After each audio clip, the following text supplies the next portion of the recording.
We are usually looking for well-being where it isn't, outside of ourselves. This habit falls away as it is recognized that well-being is simply the result of the beingness that is our basic nature. As this is recognized, it comes more into the foreground, and the contraction of me dissolves into the background. I'm Hale Dwoskin.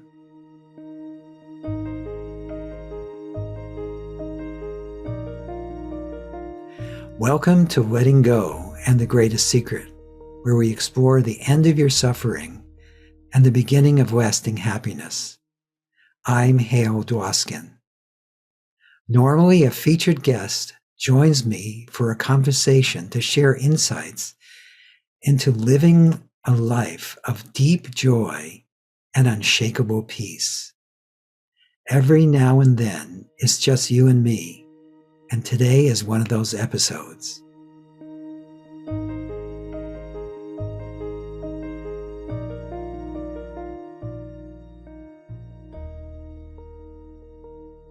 One of the things that you can discover from your own direct experience is that what you are is always right here, right now. And what you are isn't your thoughts, your feelings, your beliefs, your ideas about yourself.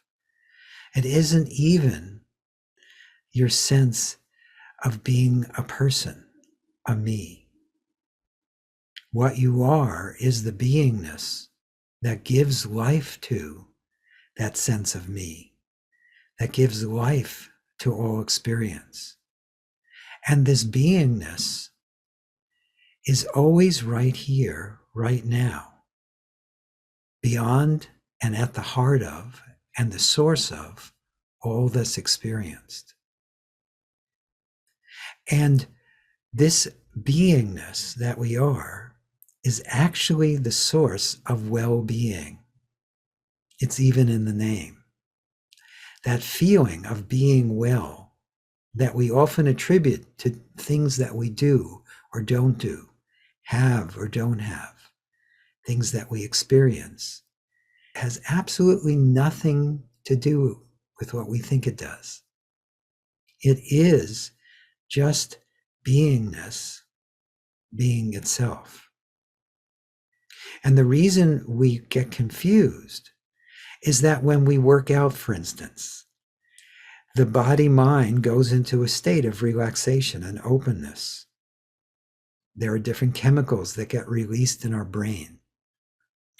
And all that really does is it causes that sense of contraction called me to fade into the background a little bit or a lot. And what is left is beingness, the source of well-being. Or say you're hanging out with someone you really love. There's often a sense of well-being in that. That well-being has to do with not you being with them. It has to do with the love that you are. That is beingness. And so we think often we need to have someone to love in order to have a sense of well-being. Yet well-being doesn't come from that. That comes from well-being. And it's important to also note, I'm not saying don't hang out with people you love. Don't take care of your body. Don't succeed in life. Don't go into nature. That's another place where we often experience well-being. All I'm saying is that as you recognize the true source of well-being, which is the beingness that appears as nature and as you and the people that you love, and as you and your body, that beingness is always here, always now. And as that is recognized, not by you, but just by itself, that sense of well-being colonizes or opens or becomes more obvious to the body-mind. And this is not something that I'm recommending you do. Part of the problem is when we hear things like this, we think we need to go in search of beingness. But right now, are you in search of whatever your name is? Of course not. You know you are that. Well, the same thing is true of beingness. In fact, those of us who are spiritual seekers spend a lot of time looking for beingness in all sorts of practices, in all sorts of wonderful experiences. But again, that you can't find what you are there. What you are allows for all of that as well. So you already are beingness, which is the source of well-being in our experience. So let's explore that together. In this moment, could you just simply pause or stop and notice what is? And or simply be what you are. Now again, that sounds like you doing something, but it isn't. A stopping can happen at any moment. Self-recognition can happen at any moment. And being what you are is not a happening. It's just what is.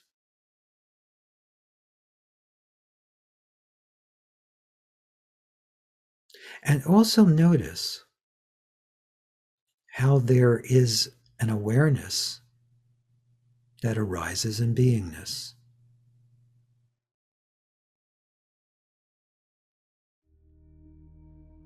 At first, awareness is aware of apparent things. It's aware of hearing, seeing, feeling, tasting, touching.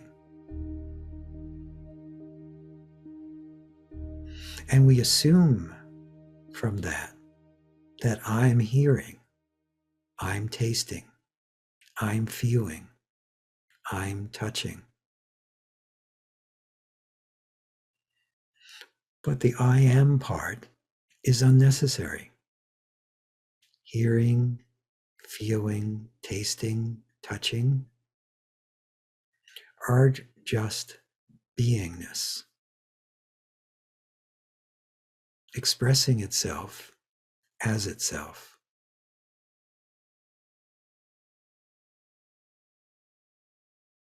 So in this moment, notice how beingness just is, and seeing just is, and hearing just is,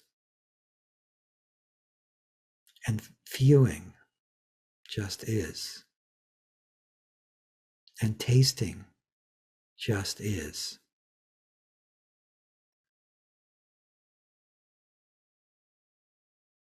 And even smelling just is.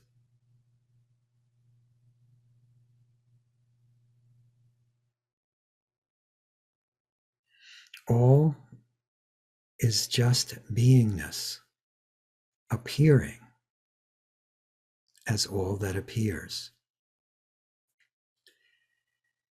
It appears, it isn't necessarily what's real.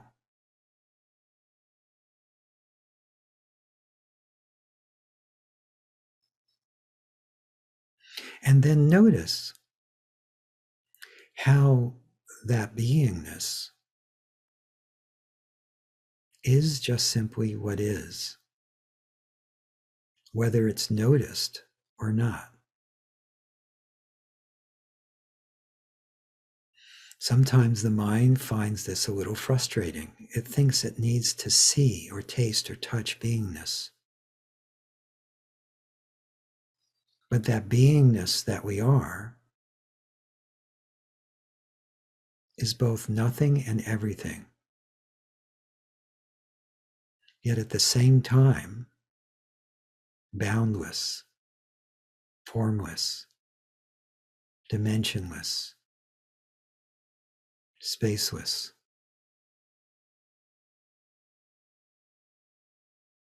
Already whole, already complete.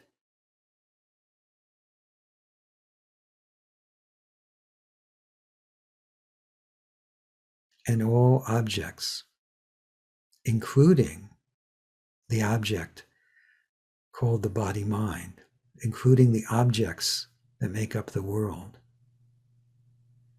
including the thought, me, appear in, on, and as that.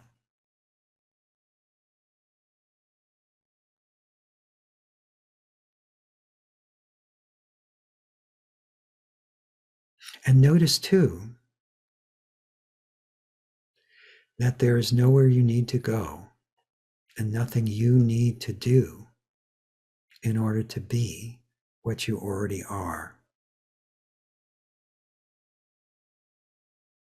Part of that is because there is no you separate from beingness to go anywhere.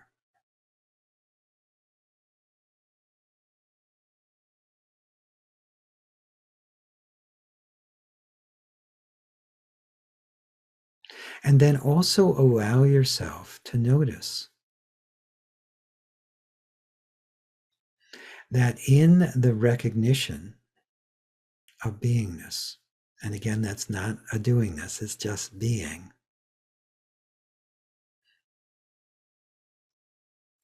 There is a sense of well-being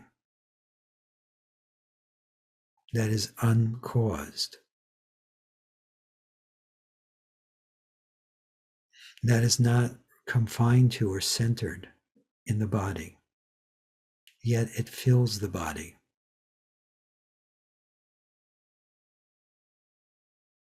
As the source of life, of love.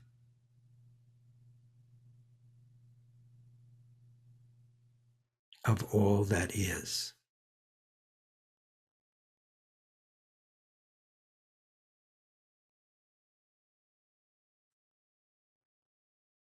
And what you are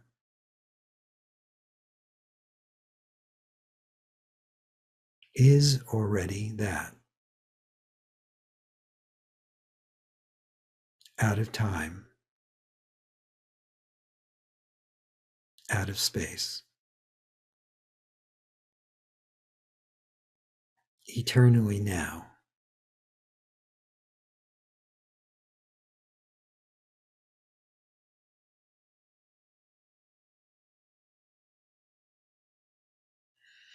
Okay, good. So I'm not suggesting you try to do anything with this. As soon as we try to do something with or about this, the mind engages and we go back and forth between being and apparently being me. But I would recommend that you listen to this a few more times and see where it leads you.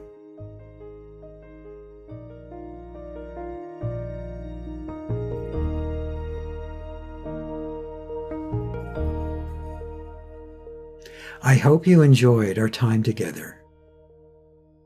We'll do special episodes like this every now and then. And of course, we'll be having plenty of featured guests to share their wisdom and insights with you. If you've enjoyed this podcast, please subscribe so you have immediate access to future episodes. Please give us a 5-star rating and share it with the people you care about. These episodes are dedicated to sharing the eternal teachings from the greatest secret and the power of letting go.